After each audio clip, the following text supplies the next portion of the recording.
4 PM news network में दोस्तों आपका स्वागत है। मैं हूं आपके साथ राशिद ज़हीर। इंडियन एक्सप्रेस में एक लेख छपा, नीरजा चौधरी ने शरद पवार का इंटरव्यू किया है। उसके बारे में शरद पवार ने जो कहा वो वाकई देश के एक बहुत बड़े उम्र दराज, तजुर्बेकार और भीष्म पितामह कहे जाने वाले भारत की राजनीति के शरद पवार का बयान चौंका देने वाला। और 4 जून के बाद जो देश के बाद स्थिति बनने वाली है उसके बारे में शरद पवार ने इशारा दिया। शरद पवार ने कहा कि आने वाले वक्त में चुनाव के बाद जो क्षेत्रीय पार्टियां हैं वो कांग्रेस में विलय कर जाएंगी या फिर कांग्रेस के करीब आ जाएंगी, ये बात उन्होंने कही।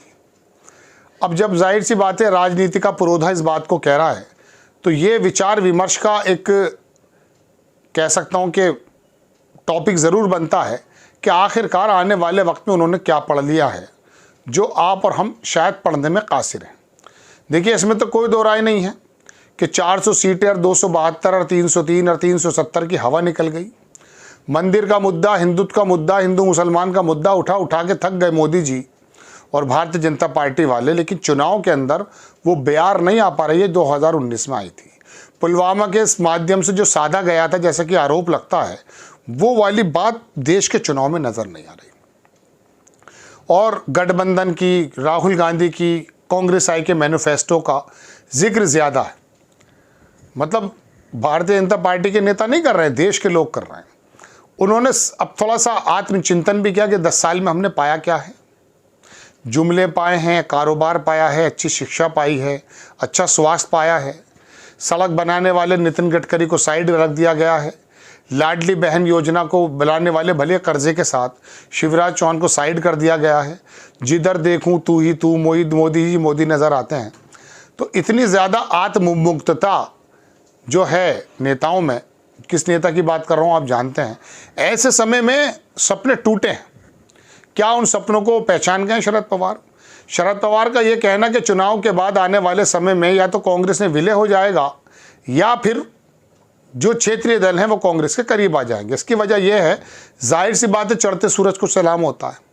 अभी कुछ कांग्रेस के नेता भाग भाग कर जा रहे हैं कुछ मिलने की चाह में, आरोप लगता है। उनको लगता है कि भारतीय जनता पार्टी का जो फ्यूचर है और ज़्यादा ब्राइट है। लेकिन शरद पवार को लगता है कि नई क्षेत्रीय पार्टी भी विलय कर जाएंगी। इसका मतलब यह है कि 4 जून के बाद जो स्थितियाँ बनने वाली हैं वो कांग्रेस की ज़्यादा मजबूत है बनिस्बत मोदी जी, भारतीय जनता पार्टी या एनडीए के। और जितनी तेज़ी से आपको नज़र आता है ना एनडीए का कुनबा बढ़ता हुआ, इसी तेज़ी से आपको इंडिया गठबंधन या कांग्रेस का कुनबा बढ़ता हुआ नज़र आएगा। नीरजा चौधरी ने आगे लिखा कि राहुल गांधी की बहुत ज़्यादा तारीफ़ की शरद पवार ने और कहा कि वो लोगों को जोड़ना चाहते हैं, वो लोगों को करीब लाना चाहते हैं। पहले का वक्त नहीं है जैसे उस ज़माने में हुआ करता था कि कांग्रेस के दरबार में कोई गुहार लगाते लगाते थक जाए लेकिन आवाज़ नहीं पहुँच पाती थी। राहुल गांधी इंटैक्ट करते हैं।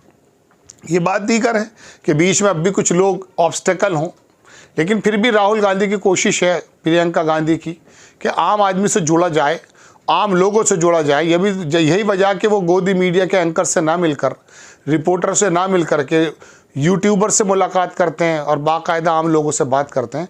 तो शरद पवार के ये मायने भारत की राजनीति के बदलते हुए रुख के ऊपर हैं, या उनको आभास हो गया कि एनडीए के हालात क्या होने वाले हैं, या उनको ये आभास हो गया कि कांग्रेस की सरकार बनने जा रही है। एग्जैक्टली हम नहीं बता सकते, लेकिन शरद पवार का ये कहना कि क्षेत्रीय दलों का विलय हो जाएगा। उन्होंने कहा कि हमारी जो विचारधारा है और कांग्रेस की विचारधारा में भी ज़्यादा फर्क नहीं है। हालांकि उन्होंने विलय करने का, अलग होने का कोई बात नहीं कही है, लेकिन विचारधाराओं की बात उन्होंने कही।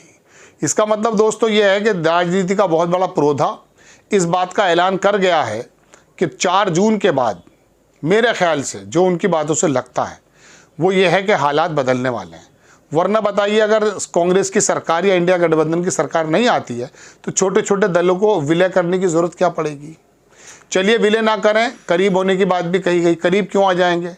जो ममता बनर्जी, जो केजरीवाल थोड़ी करवट दिखा रहे थे, हालांकि मोदी जी के थोड़े से या ईडी या सीबीआई के एक ही एक्शन से अकल थोड़ी ठिकाने आ गई है, लेकिन ये लोग, अगर ममता बनर्जी वहाँ घट जाती हैं और भारतीय जनता पार्टी जैसा बताया जाता थोड़ी सी बढ़ सकती है बंगाल में, तो ऐसे समय में ममता बनर्जी के पास रास्ता क्या रह जाएगा। चलिए अगर वो खुद भी बढ़ जाती हैं तो प्रधानमंत्री तो बनने से रहीं। इंडिया गठबंधन के तहत जो भी मशवरा होगा उसका नेतृत्व को मानना ही पड़ेगा। तो शरद पवार उस बात को शायद पहचान गए दोस्तों, जो आप और हम अंडर करंट को नहीं पहचान पा रहे हैं। हम और आप तो पहले चरण से पहले भी नहीं समझ पा रहे थे कि लोगों के अंदर क्या है, कोई उत्साह नज़र नहीं आया है। वोट प्रतिशत खास करके महाराष्ट्र में तो इतना गिर गया है कि भारतीय जनता पार्टी को आधे से ज़्यादा नुकसान होने के वहाँ इम्कानात हैं। महाराष्ट्र में नुकसान है, कर्नाटक में बहुत बड़ा नुकसान बताया जा रहा है। हाँ, मध्य प्रदेश में कोई बड़ा नुकसान नहीं बताया जा रहा है भारतीय जनता पार्टी का, लेकिन राजस्थान में नुकसान बताया जा रहा है। अब उत्तर प्रदेश में, राजस्थान में, बिहार में, महाराष्ट्र में, कर्नाटक में अगर 10-10 सीटें भी ख़त्म हो जाती हैं तो जनाब 50 ख़त्म हो जाती हैं। 303 से 353 आ जाए, 253 आ जाते हैं। और अगर 10-15 सीट इधर उधर और घट गई, जो कि पता चल रहा है पंजाब में भी घट रही हैं, तेलंगाना में 4 थी वो भी घट रही हैं, और दिल्ली के अंदर 7 हैं वो भी घट रही हैं, हरियाणा में 10 हैं उसमें भी घटने की बात की जा रही है, तो किसकी माँ को माँ कहेंगे साहब। हालात ऐसे दिख रहे हैं। और ईवीएम की अगर बात छोड़ दी जाए, चूँकि ईवीएम पर भी सवाल उठ रहे हैं। पहले चरण का मतदान 60% की जगह एकदम 66% हो गया है, उसमें भी आवाज़ उठ रही है। लेकिन बहरहाल अगर ईवीएम ठीक है, वीवीपैट ठीक है, और चुनाव आयोग का जो रवैया है, अगर ऐसा रवैया ना हुआ, गिनती सही हुई, वोटिंग सही हो रही है, तो मैं समझता हूं कि शरद पवार की इन बातों में जान है कि आने वाले समय में छोटे छोटे दल जब कांग्रेस में जुड़ जाएंगे, इसका मतलब ये है कि आने वाले वक्त में सरकार मोदी जी की नहीं बन रही है, एनडीए की नहीं बन रही है, इंडिया गठबंधन की या कांग्रेस की सरकार बन रही है।